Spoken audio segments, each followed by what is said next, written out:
Pour écouter cette session en français, veuillez cliquer en bas de votre écran sur l'onglet Interprétation et sélectionner le drapeau français. Hello, bonjour. Habari za leo. On behalf of ICLEI Africa, the Africa Center for Cities, De la part de ICLEI Africa, nos futures villes, Search Africa et le Red Cross Climate Center, nous sommes ravis de vous accueillir au festival, notre 3e édition du festival. Nous rassemblons des chercheurs, des rechercheurs pour inspirer les villes durables. Cela rassemble des pratiques, des visions d'à travers le continent. Cette année, le thème, c'est les villes que nous souhaitons. Cela reflète l'agenda de la vision africaine 2063. C'est un appel pan-africain pour le changement. Mais l'agenda n'inclut pas l'urbanisation en tant que force positive pour améliorer la prospérité, l'inclusivité et le bien-être environnemental. Nous avons besoin de plus d'emphasis sur le rôle des villes et l'action locale. Et ce festival soulignera cette action. Les villes sont en expansion, inventives, contestées, font face à des crises imminentes, mais plein de potentiel. Les villes que nous souhaitons sont sûres, sécurisées et adaptées au changement. Nous allons créer ces villes à travers l'expérimentation, l'apprentissage, la collaboration et amplifier les actions de tous les jours pour les personnes qui forment ces villes. Le festival vous invite à apprendre, créer de nouveaux partenariats, expérimenter avec de nouvelles idées, voir comment les villes peuvent expérimenter avec la science et l'innovation.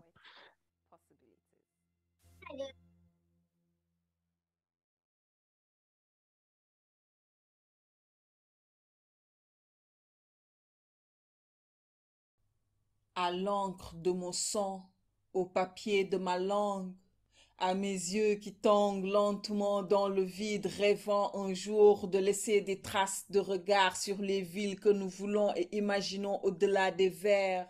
Entre deux effluves, mon être crie utopie, mon cœur murmure héritage. Mon âme, elle, chante avenir.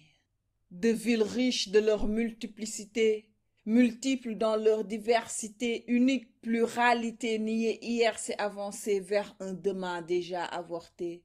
Enracinement certes, mais ouverture dans ce village planétaire, laisser les sens alertes et réagir. Entendre la cacophonie banalisée des inégalités sociétales criardes laissées en fond sonore, voir et questionner le décor, bâtir et consentir à l'action qui sépare le rêve de la réalité. Sentir la fragrance vitale, belle et verte, inévitable baume au cœur, accepter notre responsabilité de léguer à nos enfants un monde en bonne santé. Démocratiser le goût, que plus aucun palais, d'aucune bouche, d'aucun enfant, d'aucun pays ne soit plus jamais sec. Démocratiser le goût des rêves, des voyages qui s'exécutent, quel que soit l'âge, le long des pages, au fil des chapitres, sur le pupitre de la connaissance, seul germe du choix. Toucher l'idée d'infrastructure qui marche allègrement sur le chemin de l'innovation. Enracinement certes, mais ouverture dans ce village planétaire. Laisser les sens alertes, mais surtout réagir.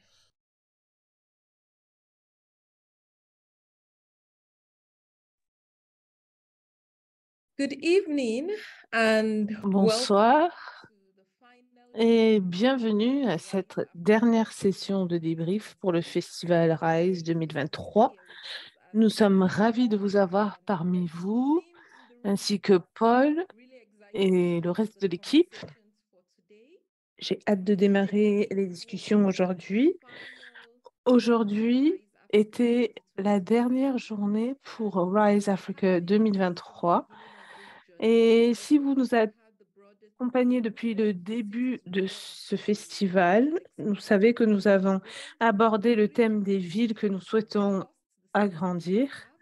Et les trois thèmes que nous avons abordés, premièrement, les villes que nous avons aujourd'hui, les villes que nous souhaitons et les villes que nous souhaitons créer. Pourquoi nous méritons ce changement? Est-ce que nous méritons ce changement?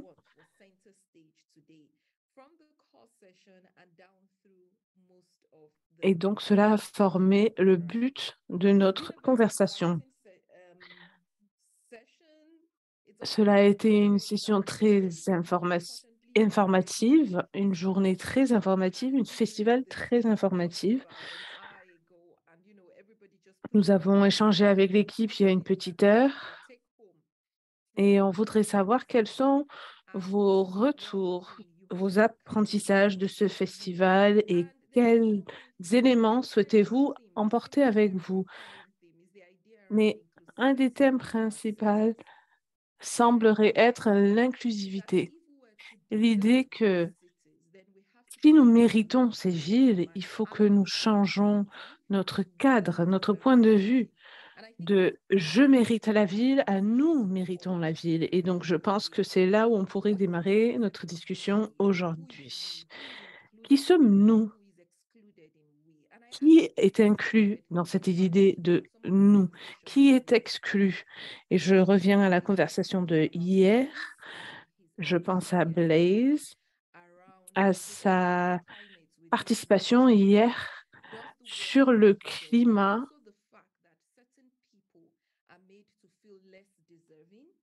et le fait que certaines personnes se sentent moins mériteurs de cette ville. Et aussi, je pense aussi à ce qui a été évoqué par Ayo sur les enfants et comment nous allouons cette importance aux enfants puisque ils sont le futur. Mais au-delà, ils ont leur propre présence. Et nous pensons également que les enfants, pardon, méritent ces villes. Ou est-ce que nous voyons les enfants dans ce contexte des villes qui méritent dans les 10 ou 20 ans à venir? Donc, je pense qu'on pourrait commencer par là. Qui sommes-nous et pourquoi nous sommes méritiers?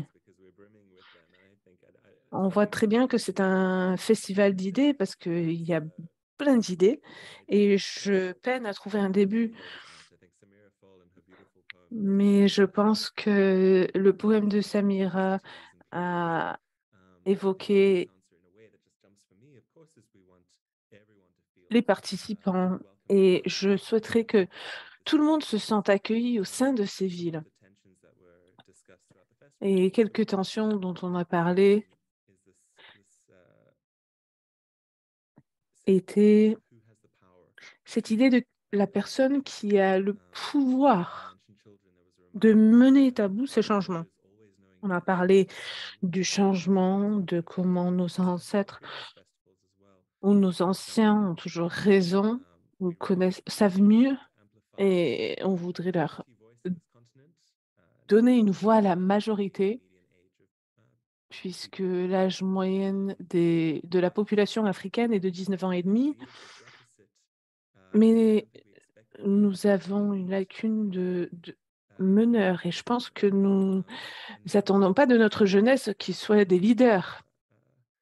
Nous attendons cela de nos anciens.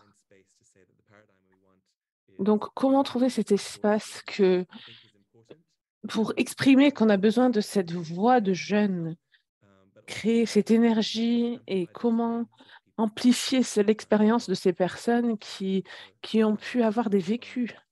Donc, si je devais répondre à cette question, l'idée de Equally Africa et les leaders, c'est quelque chose qui a été présenté par AU Youth Envoy. Et donc, si on parle de Matthew ou Blaise, c'est que nous devons échanger avec des personnes au pouvoir pour changer les vies des autres et les inciter à nous aider pour ce changement. Donc, je dirais une gestion intergénérationnelle à travers plusieurs secteurs. Et il est vrai que traverser les frontières ou les secteurs peut faire peur, mais cela pourrait être très enrichissant aussi. Merci, Paul. Aussi, j'aimerais revenir sur cette idée de leadership, de le dilemme qui existe en Afrique en ce moment. Il y a une déconnexion, un écart de génération, de âge, mais quelque chose qui a été évoqué par Dr. Brighton Kuma, qui a parlé des leaders actuels qui sont peut-être trop égocentriques, ils ne sont pas capables de répondre aux attentes du peuple, mais ce leadership est plus aligné sur la fidélité à soi-même, la fidélité à son propre intérêt plutôt que la fidélité au peuple. Donc, comment pouvons-nous adresser ce problème? Il y a le thème récurrent de ce festival qui était de la création d'alliés, mais la question, je pense, auquel pensaient plusieurs d'entre nous, c'était comment est-ce que on trouve des alliés ou on construit des alliés avec des leaders qui sont déconnectés ou qui n'ont pas la même vision que vous. Je dirais l'âge moyen des leaders ici est de 65 ans et l'âge moyen du peuple est de 19 ans. Donc, c'est tout à fait différent. Et quand on pense aux 20 années à venir, comment est-ce qu'on trouve le juste milieu où les leaders peuvent devenir des alliés à travers ce processus? Donc, on a eu beaucoup de suggestions de la part de participants sur une participation active des forums. Je trouvais que c'était important parce que c'est quelque chose qui a été répété plusieurs fois. Le docteur Serra Kadissi a décrit comment nous devons construire ces villes pour les enfants. Parce que quand on construit des villes pour les enfants construisent des villes pour tous. Si les villes peuvent être utilisées, sont pensées pour les enfants, tout le monde a accès à ces villes. Mais quand on construit des villes et qu'on pense aux enfants seulement après cette construction, là, les problèmes apparaissent. Je sais que pour plusieurs d'entre vous, c'est la dernière option parmi les options que nous avons aujourd'hui pour qu'on arrive à ce point où on a les leaders d'un côté et les citoyens de l'autre qui peuvent se réunir et trouver un juste milieu. Également, nous avons le besoin de réseauter entre les citoyens. Et c'est cette plateforme que RISE crée. Dire que vous êtes un faiseur, un penseur, un praticien, vous êtes des chercheurs. Nous avons créé ce réseau. Nous vous invitons à apporter vos idées. Et je pense que vous avez vos mots à dire. Donc, on va vous ouvrir la parole parce que nous allons parler moins aujourd'hui avec Paul et on veut écouter vos retours. Je souhaiterais juste souligner ce point que la collaboration, le dialogue, participation sont clés au sein de ce festival. Mais contrairement aux autres festivals, aux autres éditions, c'était vraiment cette idée de l'importance de la dialogue en continu. Je pense que vos retours sont précieux. Nous avons eu la chance d'avoir nos retours entre midi et deux. Je sais que votre lunchtime lecture a démarré avec notre futur n'est pas un rêve individuel, mais un rêve collectif. Et je pense que c'est vraiment quelque chose qui est très important. Est-ce que vous pouvez peut-être développer ce point un peu plus et partager vos réflexions? Oui, bien sûr. Merci de m'avoir invité ici aujourd'hui. J'ai beaucoup apprécié les discussions parce que nous avons pu évoquer des thèmes et problématiques très importantes, des problématiques que nous essayons d'adresser et dépanner au sein de nos villes. Je pense que quand j'ai évoqué ce point, je pensais au fait que voyons le leadership en tant qu'élément individuel et que ces communautés font partie d'initiatives de leadership. Et cela pourrait impliquer des personnes à plusieurs niveaux.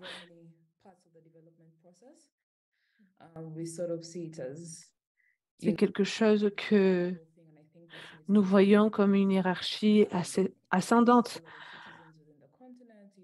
Et c'est quelque chose qui est aperçu de cette façon par beaucoup à travers le continent.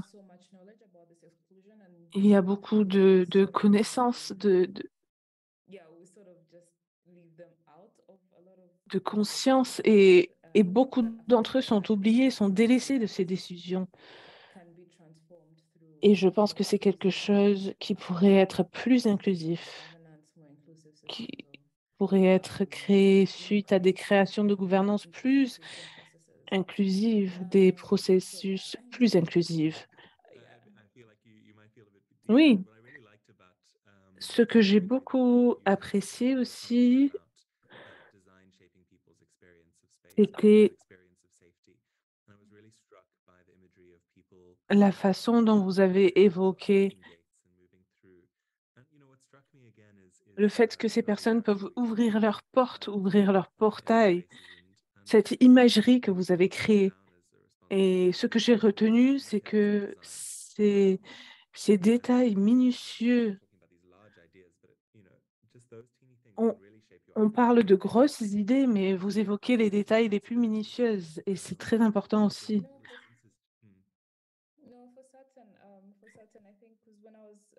Oui, bien sûr, quand je travaillais sur ce projet, je me suis très intéressée aux expériences de plusieurs personnes et j'ai beaucoup cherché à leur demander leur retour, de partager leurs expériences. C'était beaucoup basé sur le dialogue, c'était très expressif, mais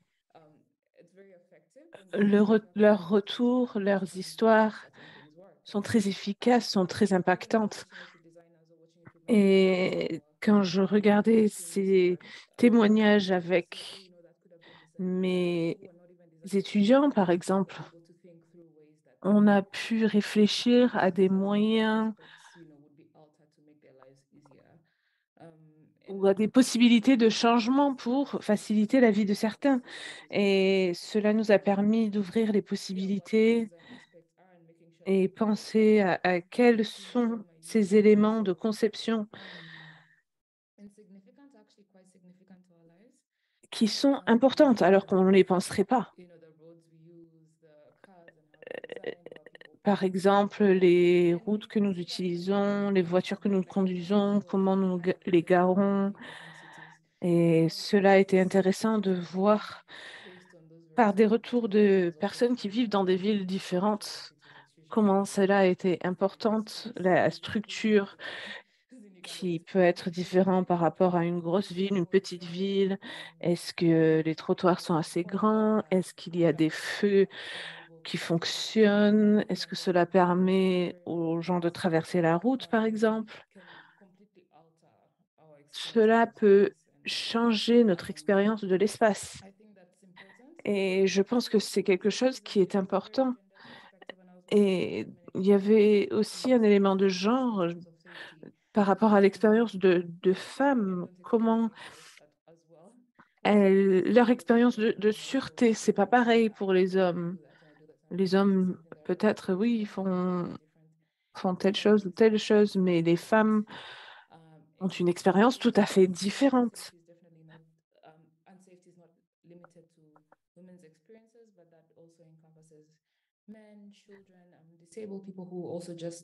Cela inclut les hommes, les enfants qui utilisent les expériences différemment. Mais c'est très rare de voir, par exemple, les personnes à mobilité réduite. Mais je pense qu'il y a beaucoup de potentiel pour créer cette implication collective, pour adresser les différentes problématiques. Je pense que c'est important de les inclure dans la discussion. C'est une question de rendre les choses plus accessibles. C'est pas simplement une question de parler de cela pendant un festival et juste diffuser tous ces points.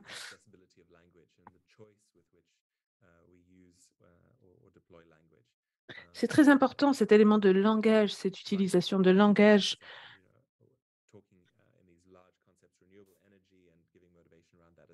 Également, penser de l'énergie renouvelable et au thème, mais raconter une histoire a beaucoup plus d'impact. Cela utilise beaucoup plus d'émotions, évoque les émotions. Mais il y a eu une très grosse importance sur l'utilisation du langage. Oui, mais aussi, parlant de cette résonance, j'ai beaucoup aimé cette idée de sécurité et la façon dont les personnes ont pu démontrer cet élément de sûreté ou quand ils se sentent en sécurité. Et cela m'a fait penser au rôle de différentes personnes et des, des rôles au sein de la société, si c'est la promotion d'espaces sains ou pas. Et si il y a un espace, justement, et c'est ouvert à la discussion, surtout quand on parle de la sécurité des femmes au sein d'une ville. On a besoin de, justement, créer ces limites pour créer des espaces sains et sécurs pour tout le monde. Mais on doit se concentrer sur les personnes peut-être plus vulnérables, comme les personnes à mobilité réduite. On avait une activiste aujourd'hui qui faisait partie de nos interlocuteurs qui évoquait le fait que les personnes à mobilité réduite ont besoin de se sentir en sécurité et comment nous pouvons nous organiser pour promouvoir cela. Donc, je me demandais si peut-être vous avez des retours là-dessus. Oui, bien sûr.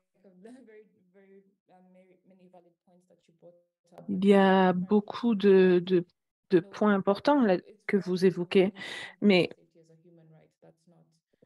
c'est vrai, la sécurité est un droit humain et c'est pas vraiment exclusif.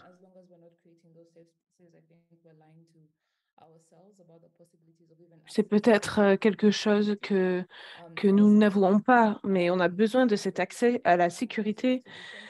À chaque fois que j'échange avec plusieurs personnes, leurs peurs proviennent du fait qu'ils ont l'impression que d'autres personnes sont plus en sécurité qu'eux-mêmes. Et c'est justement ces limites qu'il faut surmonter. Vivre au sein d'une communauté qui promeut une égalité, peut-être, ou peut-être les personnes n'ont pas les mêmes accès, mais c'est une réalité.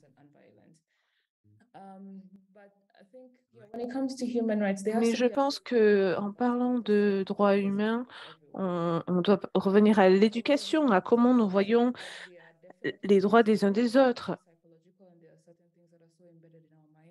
Il y a certaines choses qui nous semblent tellement importantes living in patriarchal societies, for example, and how these societies treat et women. intégrées au sein de nous-mêmes, puisque nous vivons dans des sociétés,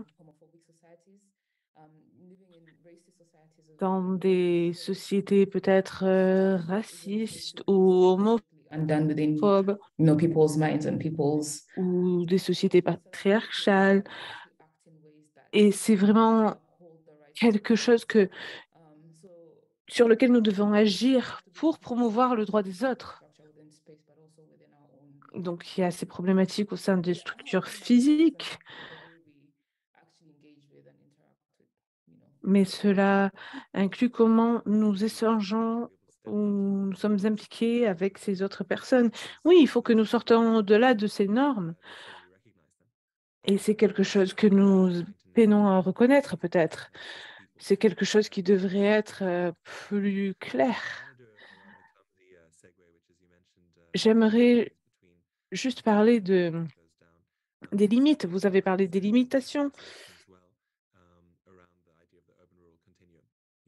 Et donc, il y a cette idée de la continuité urbaine et rurale et comment nous impliquons à ces éléments. Les CEO, vous pouvez vous joindre à nous? Oui, oui, je vous écoute.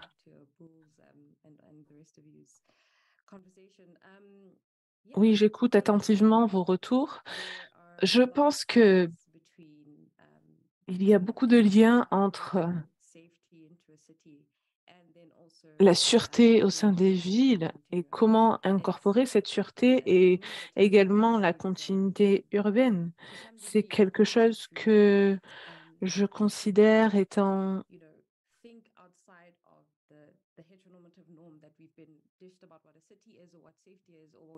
que nous voyons comme what a city or what pas comme, role forcément comme une norme, la sécurité, mais le rôle de la ville et leur fonction au sein de notre société. Et c'est vraiment cet espace, cet endroit qui peut résoudre peut-être les difficultés auxquelles nous faisons face. Et je pense aussi que certaines typologies rurales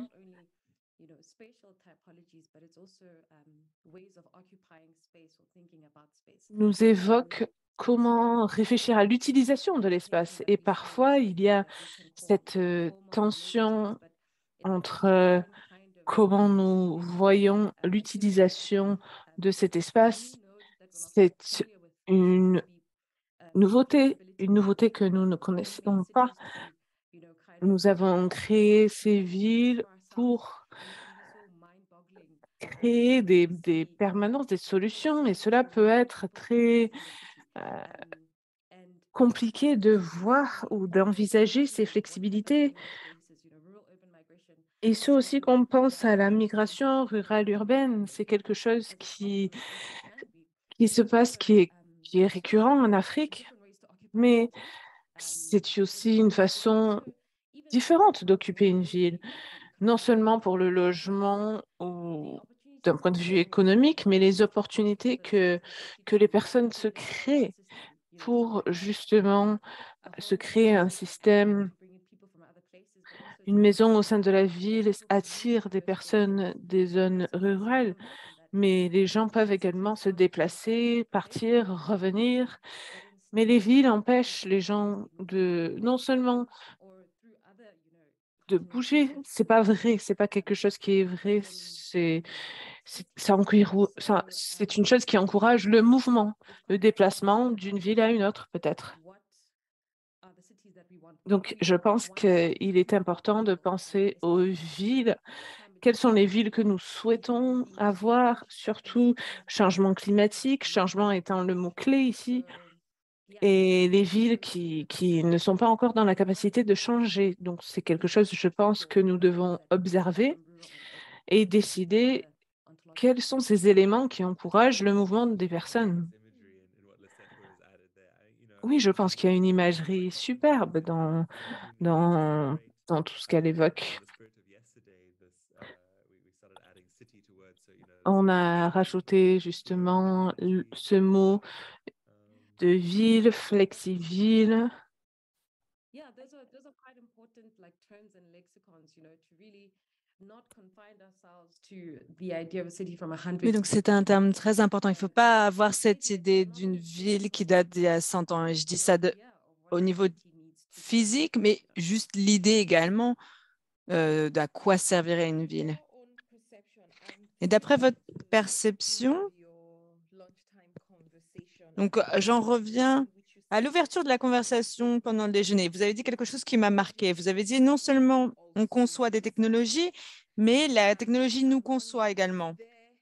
Donc je me demandais, est-ce qu'il y a un espace dans les villes d'aujourd'hui, puisque la perception des villes est comme quelque chose de fixe, c'est pas quelque chose de fluide, de changeant. Donc, est-ce qu'il y a des espaces quand on voit l'émergence de la reconception des villes, quand on pense à la migration rurale, urbaine, etc. Et cette partie était vraiment très instructive. En fait, on en revient à ces fausses frontières qui ont été construites et le mouvement, le flux des gens était si fluide. Cet échange de culture, etc. Et maintenant, c'est très différent. On a des fausses frontières, on a des frontières avec contrôle de passeport, etc. Alors, comment est-ce qu'on peut imaginer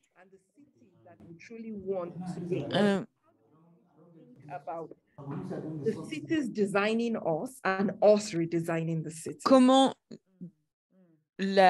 on peut reconcevoir la ville et la ville peut nous reconcevoir? Donc, je vais répondre à cette question avec une perspective personnelle. En tant que jeune personne en Afrique du Sud, on doit avoir des considérations comme, bon, on a besoin d'un endroit plus permanent où vivre, alors est-ce que je loue, est-ce que j'achète, etc. Et il y a également des systèmes en place qui forcent à faire ces négociations et qui, du coup, conçoivent comment on est. Parce que les appartements, le terrain, etc., existent d'une manière fixe. Et moi, je peux me demander, est-ce que je reste ici, est-ce que je vais à Johannesburg, est-ce que je vais au Cap? Et en fait, ça nous confine dans un espace. Mais si on avait des systèmes en place en termes de sécurité, de propriété, mais qui encourageraient la liberté, on serait plus apte à être versatile, mais à cause des systèmes qui sont en place, non seulement au niveau de l'architecture, mais dans la manière de vivre, le système de vie, en fait, ça nous transforme un petit peu en rocher. On a besoin d'une encre, d'un lieu sûr. Donc, c'est bien pour la sécurité, bien entendu, mais c'est pas forcément bien puisque ça ne nous permet pas d'avoir ces perspectives flexibles. Donc, c'est la raison pour laquelle on a beaucoup de tensions dans les villes sur notre manière de faire. Et parfois, les gens n'ont pas d'espace pour bien s'intégrer parce que la ville offre un aspect permanent, mais un aspect permanent dans la mentalité également, dans l'esprit également.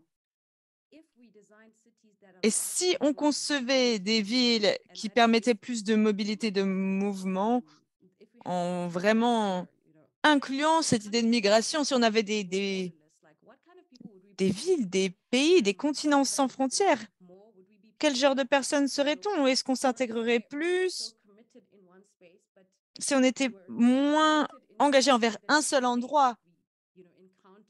Mais si on pensait plus au prochain endroit, si on réfléchissait moins en termes d'être bloqué ou confiné, on serait plus apte en fait à réfléchir à ce qu'on aurait à offrir à. Donc la partie la plus difficile, c'est vraiment de reconcevoir un système qui nous a nous-mêmes conçus d'être un type de personne qui nécessite un aspect permanent et de la sécurité. Alors, je suis d'accord le privilège que j'ai eu à pouvoir me déplacer, à vraiment façonner comment je suis. Et si tout le monde pouvait avoir l'opportunité de faire cela, le nous serait vraiment différent. Alors, je voulais inviter un autre provocateur, provocatrice à la discussion. Donc, dans le cadre de notre discussion sur les villes qu'on mérite et les villes que l'on veut, et ensuite on vous invitera tous à réagir, à prendre part à la discussion. Vous êtes avec nous? Oui.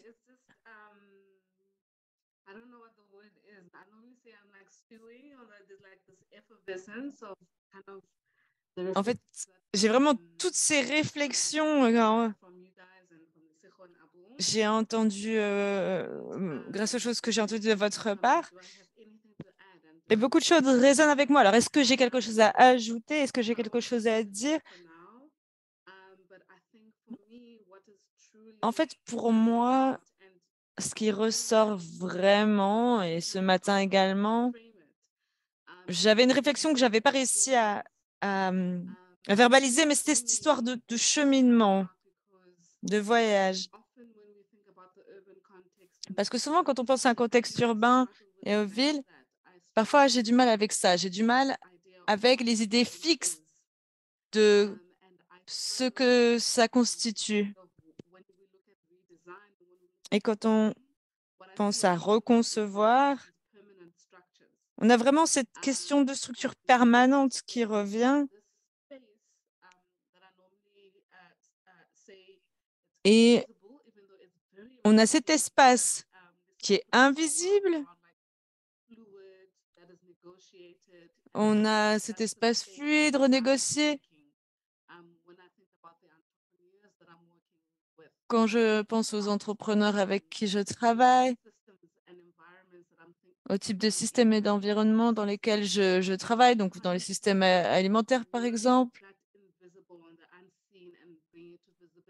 que je travaille avec l'invisible pour essayer de donner de la visibilité. Donc en fait, on doit avoir cette compréhension profonde et comprendre de la marche à suivre, du cheminement. Et par rapport à l'idée de l'ESERO, on est formé au niveau de nos décisions et de notre marche à suivre.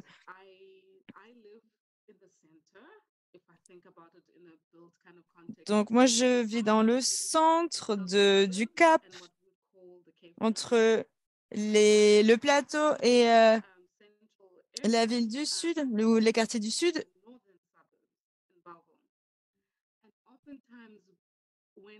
Et souvent, quand je rends visite à quelqu'un dans le Nord, j'ai plusieurs manières de voyager. Je peux prendre un Uber. Je peux passer par une partie et pratiquement rien voir. Ou je peux visiter différents quartiers avec ce chemin et c'est une expérience différente. Et je voulais que mes enfants comprennent qu'il y avait des mondes différents. Dans ces mondes différents, il y a d'autres gens, mais il y a des choses qui se passent dans ces mondes différents. Et ce qui me fait peur un peu parfois, au niveau de cette fluidité, c'est qu'on a également des activités qui sont violentes, des activités extractives, des activités qui permettent de créer de la liberté, etc.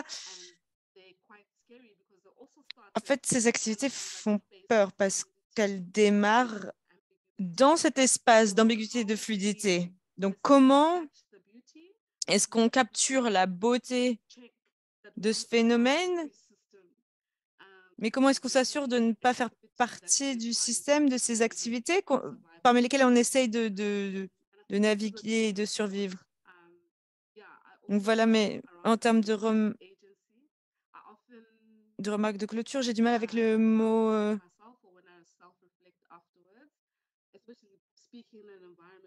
dans un thème environnemental. Je peux toujours dire, ah, j'ai du mal avec l'excitation. Je peux toujours dire, ah, ça m'apporte de l'excitation, cette question des personnes marginalisées, des femmes, etc. Mais en termes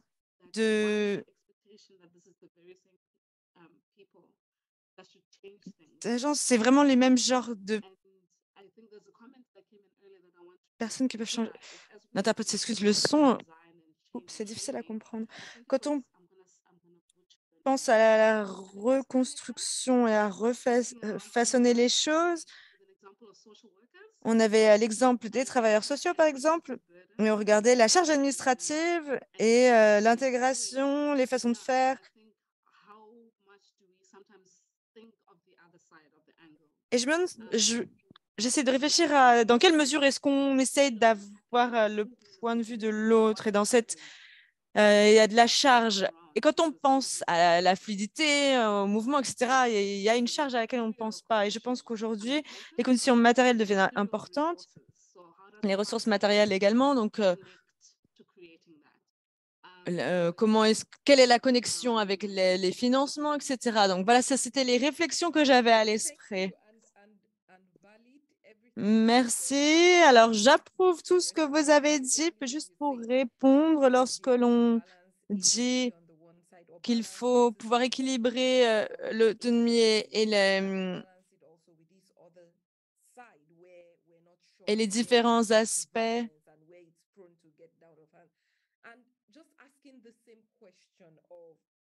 Je me pose la même question. Qui sommes-nous pour vouloir équilibrer ce phénomène ou créer cette narrative?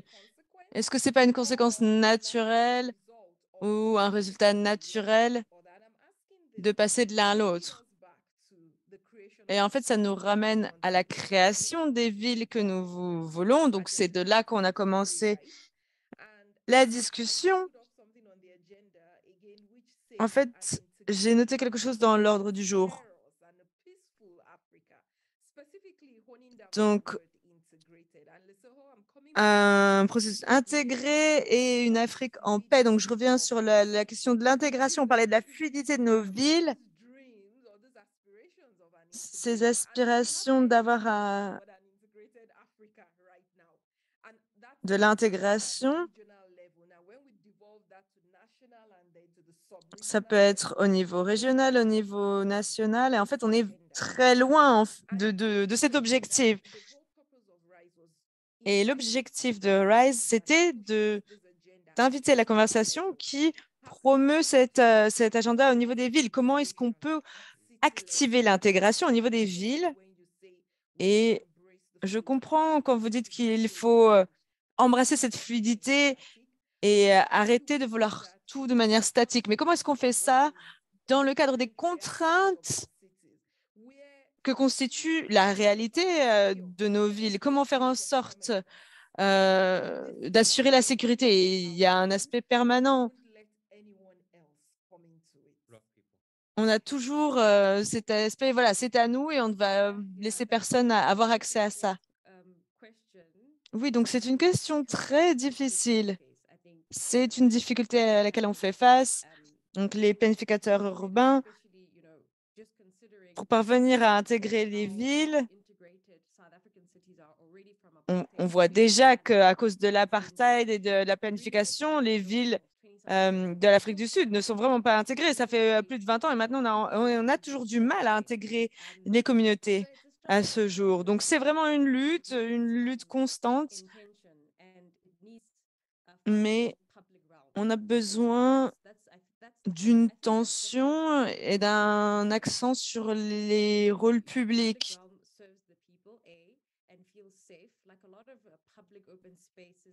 Si on a des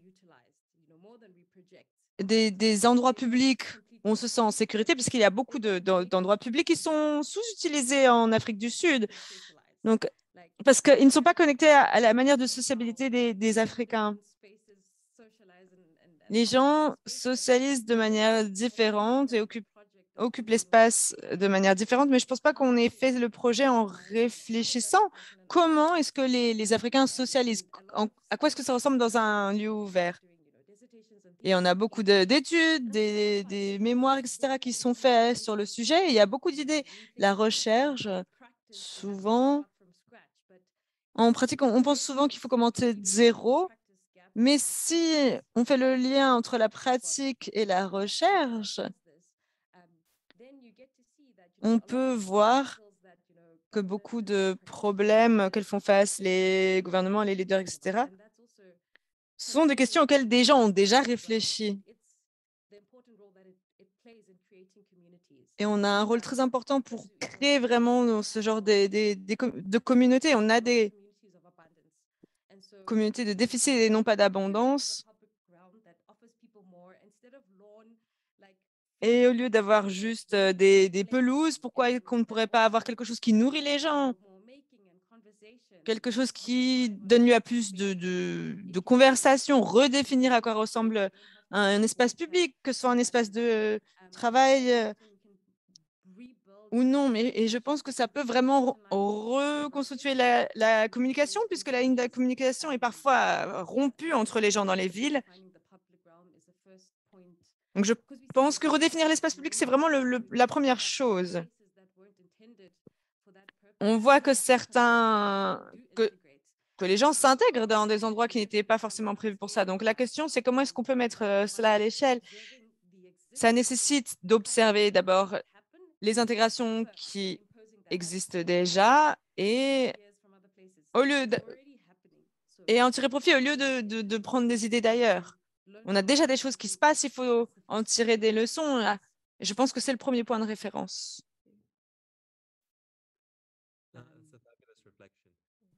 Merci, c'est une réflexion fantastique. Je voulais inviter une personne de plus. Tanego, on vous a vu dans un certain nombre de séances. Peut-être que vous pouvez nous faire part de vos réflexions par rapport à ce qui a été dit. Je ne sais pas si vous pouvez nous rejoindre. Oui. J'espérais vraiment juste me cacher, mais je n'ai pas grand-chose à ajouter. Hein. Ça a été vraiment une grande source d'inspiration d'être ici avec tellement de beaux esprits qui se sont rencontrés à travers différents secteurs. J'ai eu le privilège de voyager d'Afrique du Sud jusqu'à l'Éthiopie par transport public l'année dernière. Et à travers les cultures, à travers les frontières, à travers les secteurs, il faut vraiment que les gens aient ces discussions. Donc, je vous remercie pour vos contributions cette semaine. Je n'ai rien d'autre à ajouter. Je voulais juste vraiment vous remercier. Merci. Et dis donc, ça a dû être un voyage fantastique.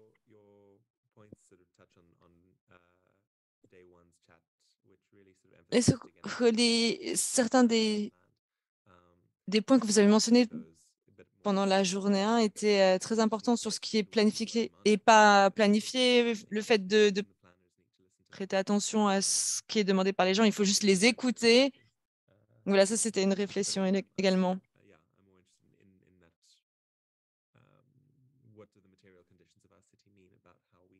Je suis intéressée par ce qui est nécessaire en termes de conditions matérielles pour nos villes. Il faut arrêter de supposer. Il faut observer. Il y a beaucoup de suppositions qui vont dans la planification, dans la gouvernance également. Et peut-être qu'on peut passer des suppositions à l'écoute et à se centrer sur qui on écoute, faire en sorte que les gens soient écoutés, puisqu'il y a certaines personnes qui sont toujours écoutées et d'autres qui sont toujours en marge et qui ne sont jamais écoutées. Donc, il faut vraiment pouvoir changer cela. Alors, le qui on écoute, c'est peut-être ma réflexion finale ce soir. Il faut qu'on ait des gouvernements, que ce soit au niveau local, national, régional, mais il faut réfléchir à qui est-ce qu'on écoute lorsque l'on écoute. Vous parlez de la recherche. Et oui, il y a beaucoup de choses, mais comment est-ce que c'est transmis et traduit? On critique parfois la recherche en disant qu'ils parlent entre eux, que personne ne comprend rien à part eux. Et en fait, ça a un rôle dans comment est-ce qu'on met en pratique la recherche. Est-ce que la recherche devrait informer la pratique ou dans quelle mesure? Parce que les chercheurs atteignent les gens qui sont le moins écoutés, mais comment est-ce que ça peut influencer ce qu'on fait au niveau des politiques et au niveau de la pratique? Je ne sais pas si vous aviez d'autres remarques de clôture. Peut-être qu'on peut faire un tour de table.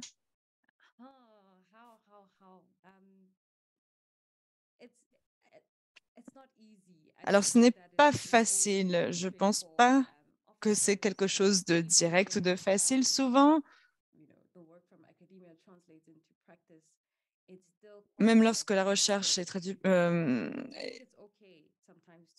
concrétisée en pratique, parfois c'est important d'accepter le fait qu'on ait réussi à trouver comment faire quelque chose de manière conceptuelle, mais on n'a pas vraiment réussi à le faire concrètement. Et en fait, c'est important de passer outre la peur de la critique.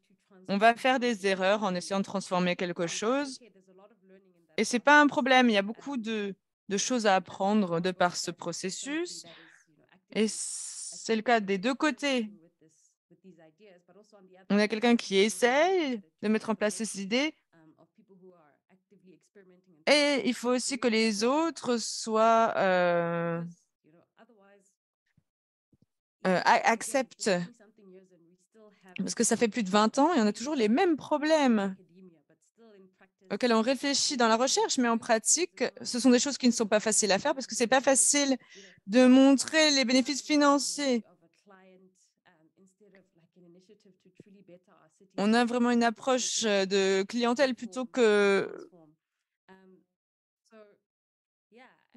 au niveau de notre approche par rapport aux villes, ce qui rend la chose difficile à transformer. Donc, on a ces petites subventions, on essaye de concrétiser même les plus petits projets. Et à partir de là, on espère pouvoir donner la confiance aux communautés pour dire, voilà, on peut faire les choses. On a cette autonomie et il y a différentes manières d'essayer de collecter des fonds pour mener à bien les projets qu'on veut. Mais ce n'est pas facile et je vois que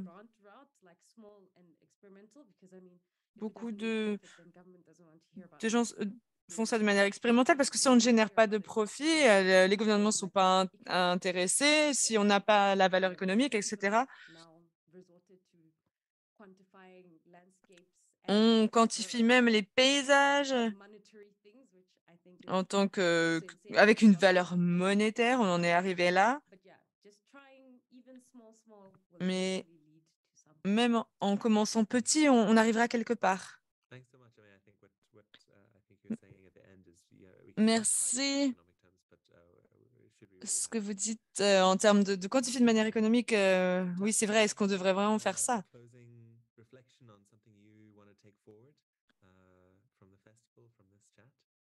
Est-ce que vous avez quelque chose à ajouter?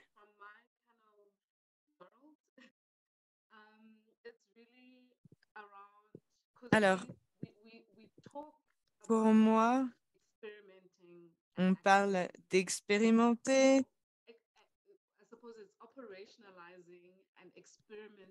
Donc, on a opérationnalisé, expérimenté au niveau de ces dialogues grâce à l'entrepreneuriat et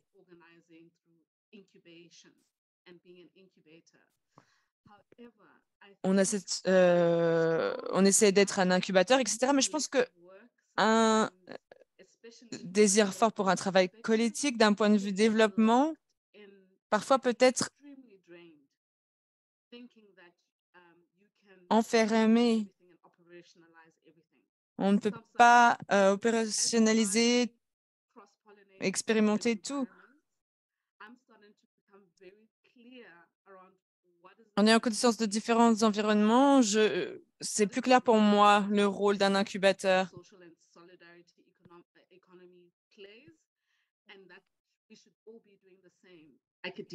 Le rôle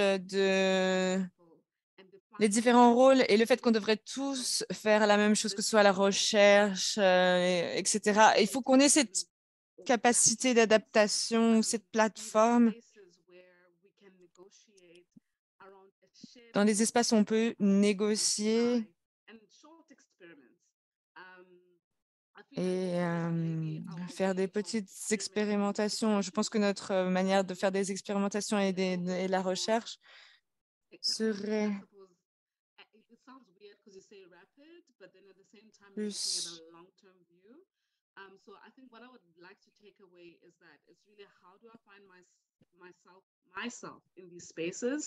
Je me demande comment est-ce que je me retrouvais dans un espace au sein de l'organisation dans laquelle je travaille, au niveau des réseaux et dans les communautés dans lesquelles je travaille. Comment est-ce qu'on peut créer ces connexions et ces ponts, en fait? Et ça changerait notre manière de tester, d'expérimenter. Je vais en rester là. Et oui, et être courageux également. Il faut être courageux, audacieux, prendre des risques, sans faire de compromis.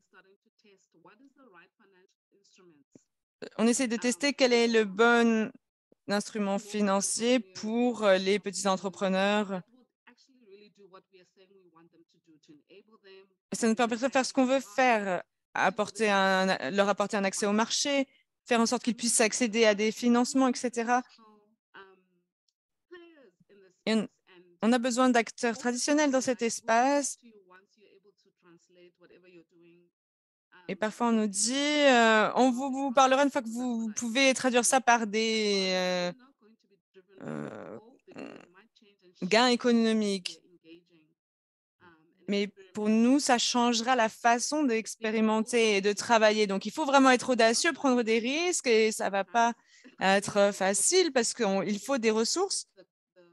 Mais je crois que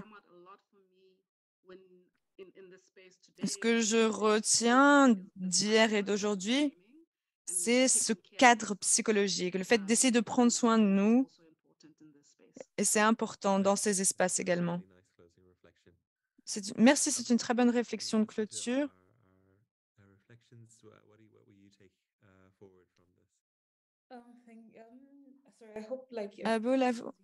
Oui, j'espère que tout le monde m'entend. J'ai peut-être des petits problèmes de connexion.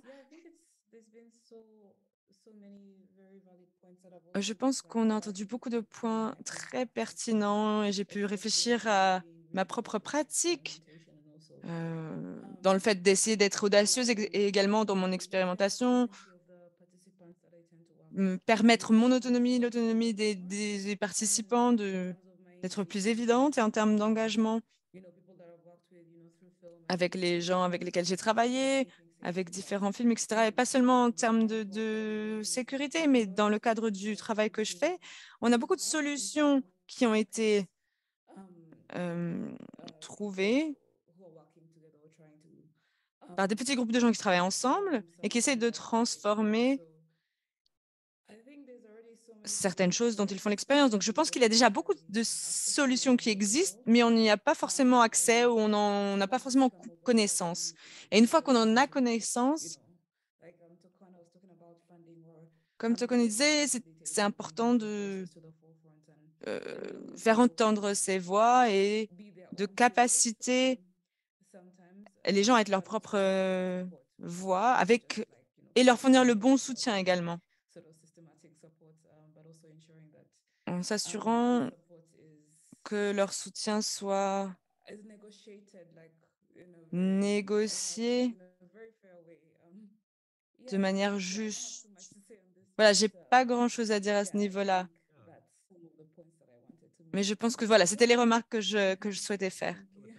Je vous remercie. Merci beaucoup pour votre réflexion. Merci à toutes et à tous de nous avoir rejoints. Ce que je vais retenir, je vais revenir à un point qui a été fait par quelqu'un de mon équipe et qui a dit quelque chose de très poétique en disant que la vie crée des conditions favorables à la vie. Les villes doivent créer des conditions propices à fleurir. Donc vraiment les villes comme étant, comme permettant de la fluidité, etc. On ne veut pas rester bloqué.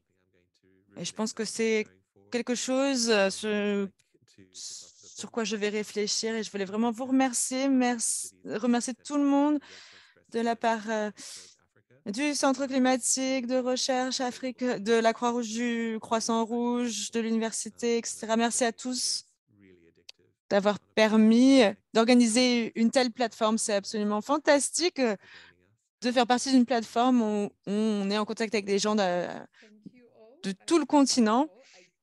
Merci, merci Paul. Je pense que Paul a bien tout résumé et j'espère que vous focaliserez sur les villes que vous méritez et on travaillera ensemble pour pouvoir parvenir à avoir ces villes. À l'année prochaine, on reste en contact. À très bientôt et merci beaucoup de l'équipe Rise Africa. Merci. Merci beaucoup. Merci.